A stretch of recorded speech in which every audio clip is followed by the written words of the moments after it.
presentation when I'm setting up the recording. All right, folks, we're back to business. So today's webinar is entitled "Beat the Heat," and you get to listen to me today.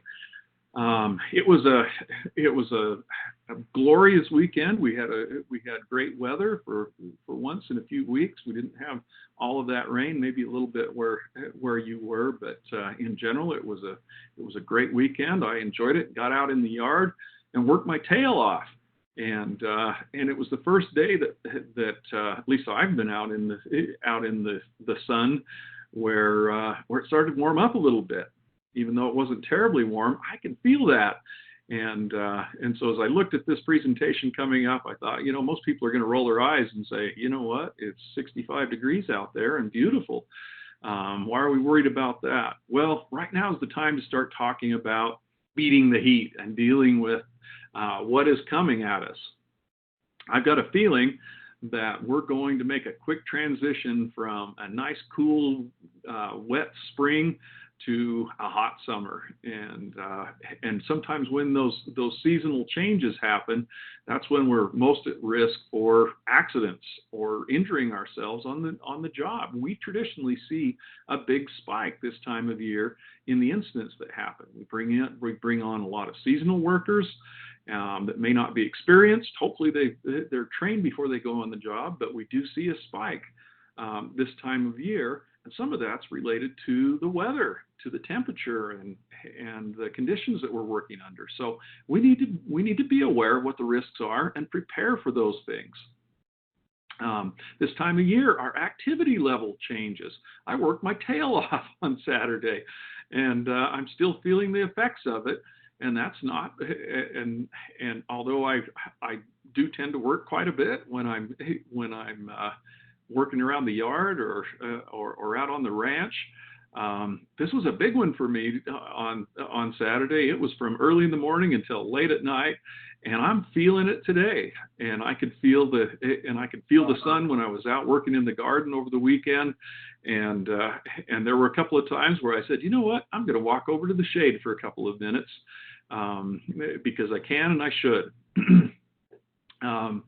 Temperatures start to change, our day length changes, sunrise and sunset, and all this stuff can combine to causing challenges for us. A lot of us have risk factors that can also make us more susceptible to heat injury or other illnesses that can happen. One is our acclimatization. We're not ready for this. So if we're used to 60, 70 degree temperatures and we suddenly jump to 90 plus, that's going to be hard on us. Or if the humidity spikes, that can be hard on us as well. Dehydration is always a factor, and I'll talk about this multiple times today during the presentation. That hydration is such a great, such an important part in our heat illness and really a lot of other injuries. I've got a good friend who's a physician, and we were sitting around chatting one day, and of course you go out to dinner with a doctor and you start talking about things. Well, you end up talking shop for him, and he told me, he says, you would not believe how many maladies can be remedied by proper hydration and just drinking enough water, having enough fluids in our body that our body works correctly. And when heat illness is concerned, it's nothing different. Sun exposure is something that can really affect us. And sunburn. If you've ever had a sunburn and then taken a hot shower, you'll know why sunburn can complicate heat illness. The reality of this is heat can kill us. There are thousands and thousands of heat-related injuries every year, but unfortunately, some people die. They have a heat stroke and they pass away due to heat exposure. We've already had our first workers' compensation claim come in this year on a heat-related illness. We had a search and rescue worker out doing their tasks and tipped over and had to have some medical attention due to heat exposure. Here's how our heat illnesses can happen. Our bodies can't cool themselves fast enough, or when they can't cool themselves fast enough, heat injury is possible. And if we get to a certain point where our body just gives up, we can literally die from heat stroke. Our body works as a big evaporative cooler, like a big swamp cooler. As we start to heat up and our body temperature starts to increase, our body will start to perspire, and we sweat out liquid. And as that sweat is on our skin or on our clothing, it has the tendency to evaporate. And when it does, it changes state from a liquid to a gas, and that takes a lot of energy, and that energy is in the form of heat. So it pulls the heat away from our body, from our skin, and takes it with that moisture as it evaporates from our clothing or our skin. Well, that's a pretty efficient way to cool ourselves. Problem is, when the humidity increases to a point where that efficiency of evaporation goes down, or maybe we've got personal protective equipment on, or the heat or the work rate is to the point where our body can't keep up, we're at risk for heat illness. Just a sideline here. During pretty heavy exertion, we're going to be sweating out around 1 liter of water per hour. That's a significant amount of water. But as they've done research, people who are running a marathon may sweat out over a gallon, 4 liters of water per hour when they're running a marathon. So you just think about that mass balance of where this water is going and what the water does as it's moving through our body. It's going to be taking with it electrolytes and salts, minerals that are important for our body to stay properly balanced. And so as we look at this balance, we've got to be drinking a lot of water. We've got to be taking in replacement minerals, including salt, to keep our body in balance and keep us healthy. Everyone is affected. Some people are affected more than others. And like I said, acclimatization and all of those things go along with it, but everybody has the potential to be affected by heat. Outdoor workers are the most affected, are the most at risk, but indoor workers can easily suffer from heat illness if they're working in a very hot environment. I've worked in a lot of industries where we had ovens or other heat sources that in the middle of winter, you could have a heat-related injury because of the environment in which you're working and when it's 20 below zero outside. So temperature is not the only factor that affects how heat can affect us. Things such as relative humidity, how much moisture there is in the air, can have a significant effect. I remember going to do work in various parts of the country, particularly in the South. I did a lot of work in Texas, and as you would walk off the airplane, it was like a wall would hit you. You get off an airplane in Houston, and it's a wall of humidity that hits you there, and your body isn't as effective.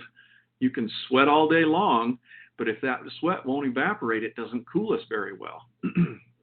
And so that humidity is a major factor. The amount of solar exposure. Partway through the day on Saturday, I said, "Hey, dummy, you're going to be talking about heat exposure on Monday. You probably ought to put your hat on."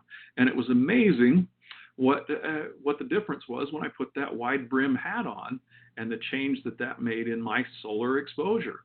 And radiant heat from heat sources like an oven, or for a lot of folks that we have in the trust, they might be working out in streets and roads, laying asphalt or doing crack seal or other tasks like that, where you have really hot materials that you're working around. That exposure, and even on a hot day, sometimes that asphalt or concrete that's out there absorbs a lot of heat, and it's going to be radiating that heat back to us. So it's kind of a double whammy from the sun and from the materials we're around, heating us up. We have what they call the heat index, and we don't pay a ton of attention to this in the Mountain West because this is less of a factor than it would be in the southeastern part of the states, or maybe down in Arizona or Southern California, out in the desert areas. But if you take a look at this map, you can see those areas that are traditionally high heat areas. When we look at the heat index, that is a combination of the temperature as well as the relative humidity. That will tell us that, yeah, it's hot, but is it a dry heat or is it a damp heat? And if it is, it's a lot tougher to cool ourselves.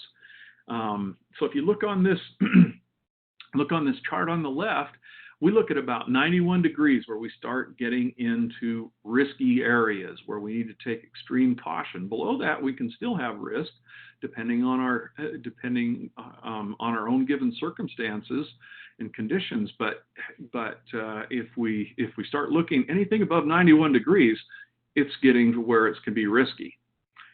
Okay, and then if we add to that high humidity and other maybe radiant heat sources, then that can just compound that.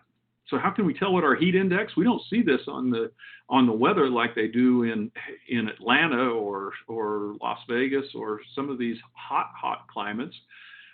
There's an interesting tool that's free. It's an application that OSHA puts out, and it's called OSHA's Heat Stress Application.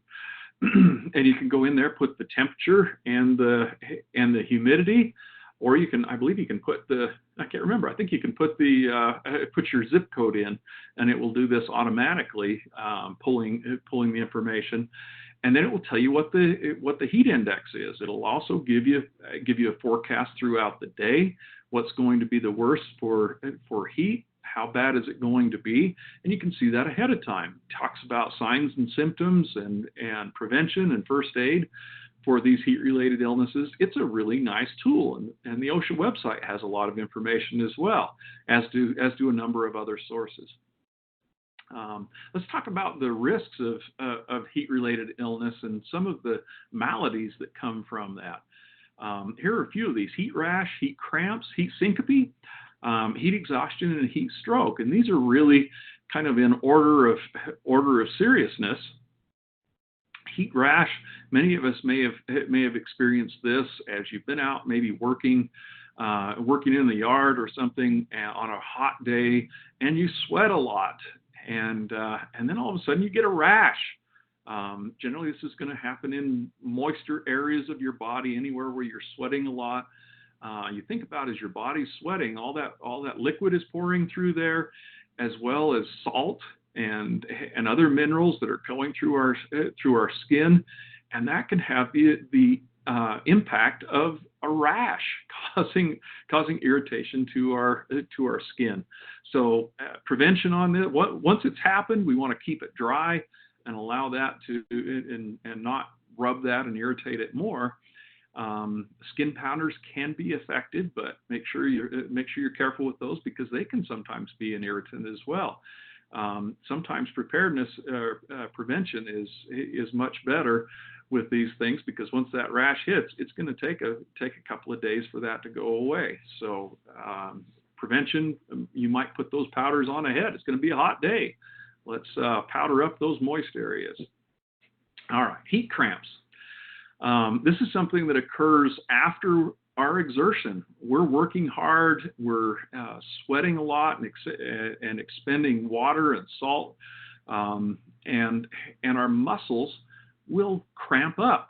Generally, this is in the larger muscle groups, our legs, our arms, sometimes abdominal muscles, but it's generally after our exertion has happened. Anybody that has participated in sports, playing two-a-day practices for football, a lot of times those athletes will go down with cramps. Well, the reason is they're making all this exertion and not replacing those fluids, not replacing those electrolytes and minerals that we need to prevent that type of thing. So, as with many of these things, the prevention is proper hydration. All right, heat syncope. Does anybody know what the word syncope means?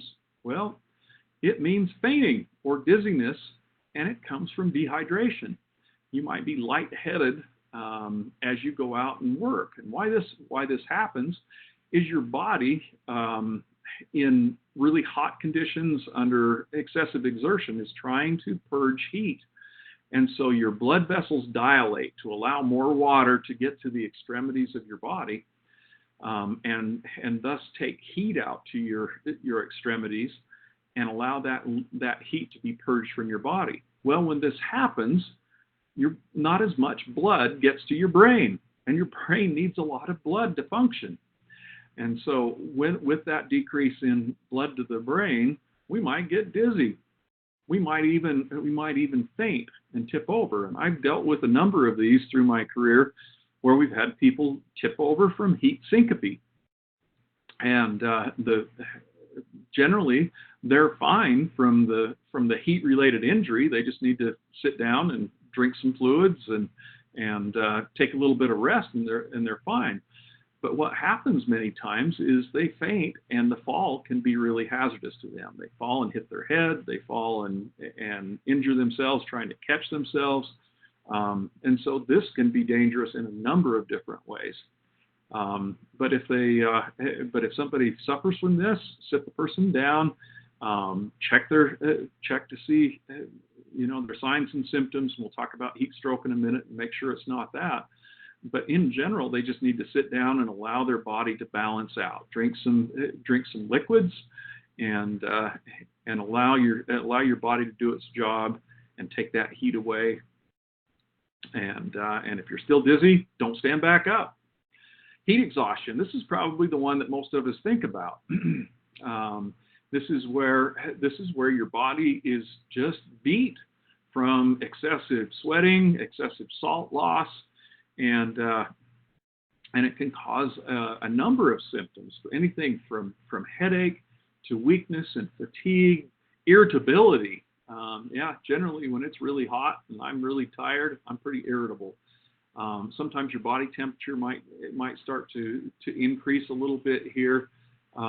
But heat exhaustion is bad, but it can lead to something far worse, and that's heat stroke. And we'll talk about that in a second.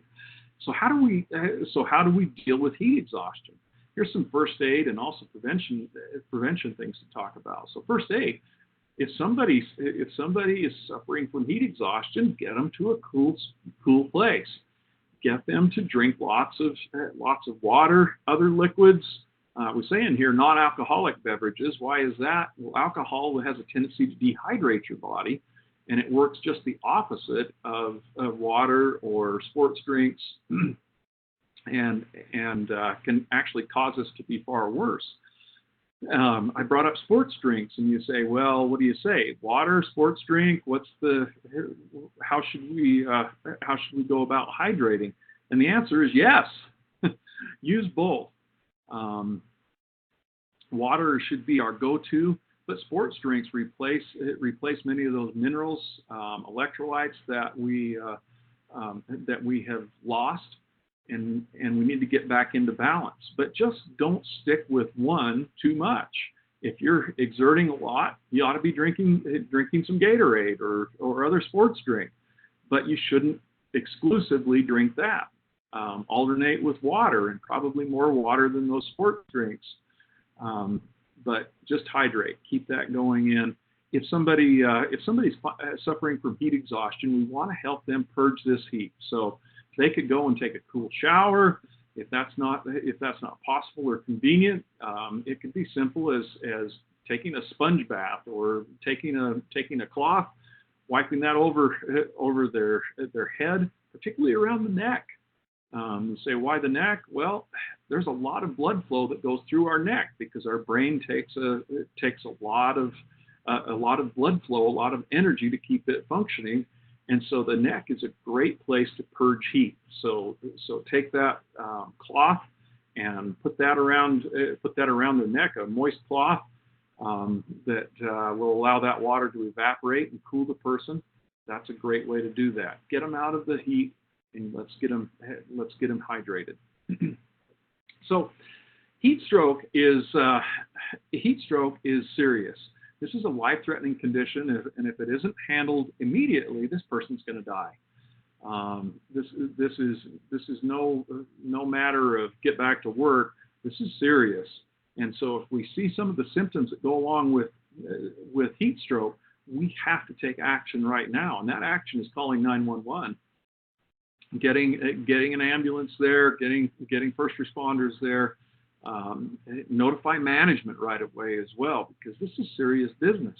We want to get the person to a shaded area and cool them as quickly as possible.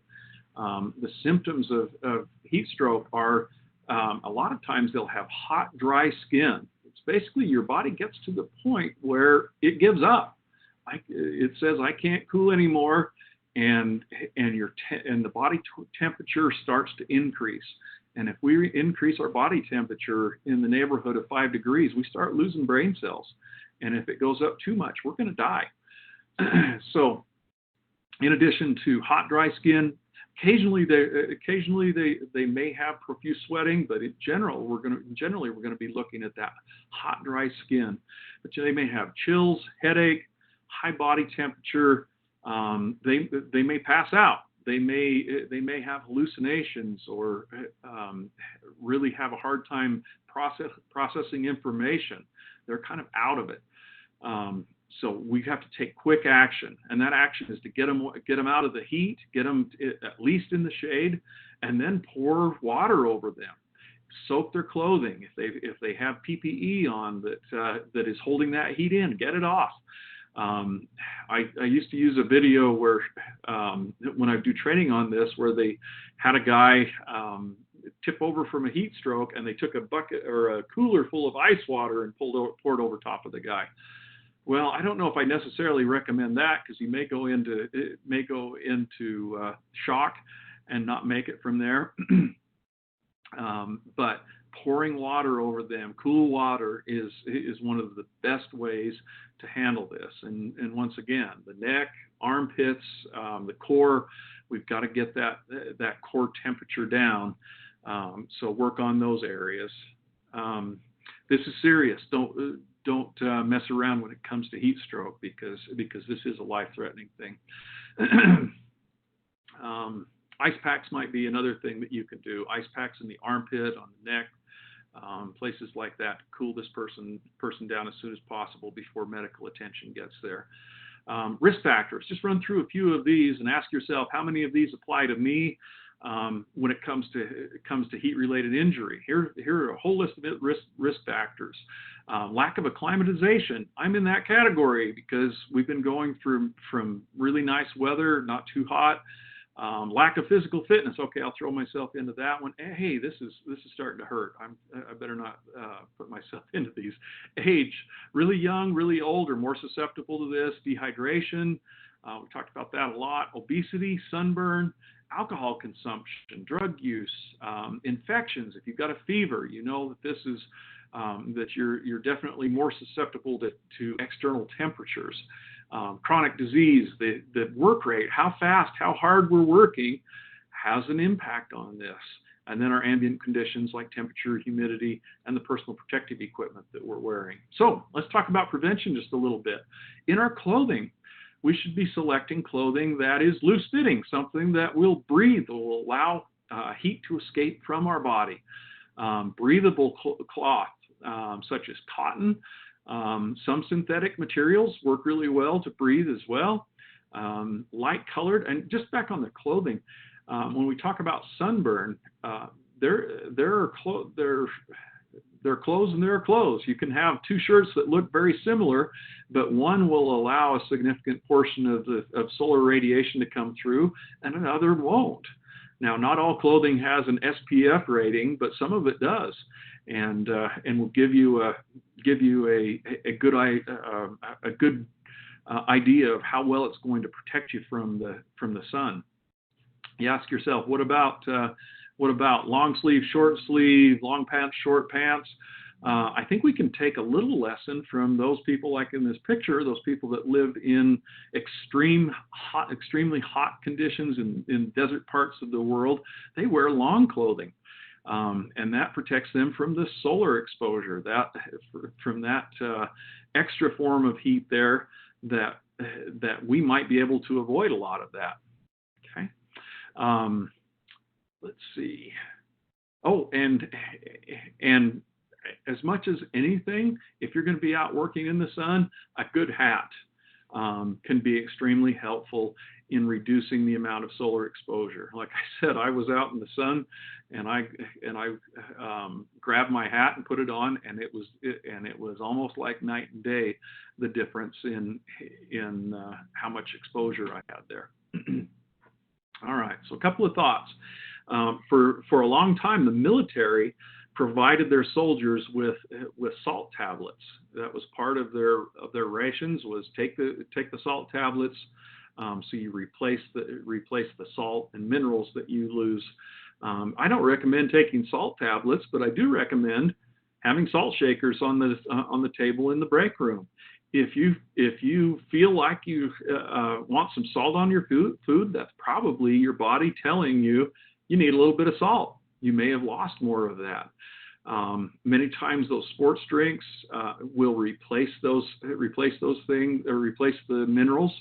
But just be mindful that in those times when you're working really hard and it's really hot, you need to replace water as well as those electrolytes and minerals.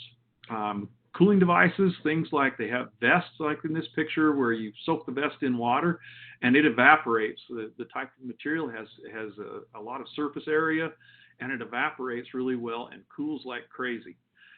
The little do-rag hat that's in there is also this type of a device. But something as simple as wearing sunscreen, wearing a hat, can really help us out. So a couple of things here. Prepare for your work. Make sure that you're ready. Know what jobs you're doing that day and have the proper gear. Get hydrated. Get ready with your personal protective equipment, your clothing, and all of those things before you do the job, before you find yourself a couple of hours into the job and sunburned and without a hat or without proper gear to protect yourself. That makes for a pretty miserable day, and an even worse next couple of days as you're sunburned and dehydrated. So for hydration, you should be drinking regularly throughout the day. Don't go several hours, couple of hours without drinking, working hard, and then drink a half gallon. That might be harder on you than just drinking a small amount regularly. So take a little bit all the time. Have that water bottle with you, and hydrate. Let me go back to that. And hydrate prior to activity. Drink before you start this. You know you're going to be exerting yourself a lot today. Even if it's on the golf course or out recreating in one way or another, start drinking before the activity. That not only reduces your risk of heat stress, but it also reduces your risk of other injuries that can happen as far as sprains and strains. Those are reduced when we're properly hydrated. Make sure you've got plenty of water with you at all times. So just in summary, know what you're getting into each and every day. Drink more than you think is necessary. Just keep drinking, and rest in the shade. Take some time out. If you feel like you've overexerted, take a rest. If you have symptoms, you start getting lightheaded, you're having problems like that, report those early. Let's be more preventative than reactionary to hey, this guy tipped over. Now we got to take care of him. Let's take care of, hey, I need to take 5 minutes in the shade to cool down and drink some water or Gatorade, and then get out there and prevent that from happening. Know what to do if somebody else is injured. Watch for those signs in other people and take action when we note those signs and symptoms. Okay, so that's the presentation for today. If you have questions or comments, please let me know what those are. I'm just looking through here. Debbie says one recommendation is drink a cup or so of water every 15 or so minutes when working in the heat. Yeah, absolutely. And she says be careful not drinking too much water. Absolutely the point that we're talking about. I kind of alternate between those sports drinks and water with focusing on water and a sports drink here or there. She also points out that reducing sun exposure can also reduce the risk of skin cancer. Well, I'll say Many of us are at higher risk for that due to our skin. My North European heritage has made me much more at risk of that, and unfortunately, I've had a couple of people I know have melanoma recently. One of them just recently passed away, and it's definitely something to be aware of. All right, just looking to see if there are any other questions. Folks, I appreciate your attendance here today. Let's go out and work hard, but let's work smart, be ready, hydrate, hydrate, hydrate. Go out and have a safe day. Thanks.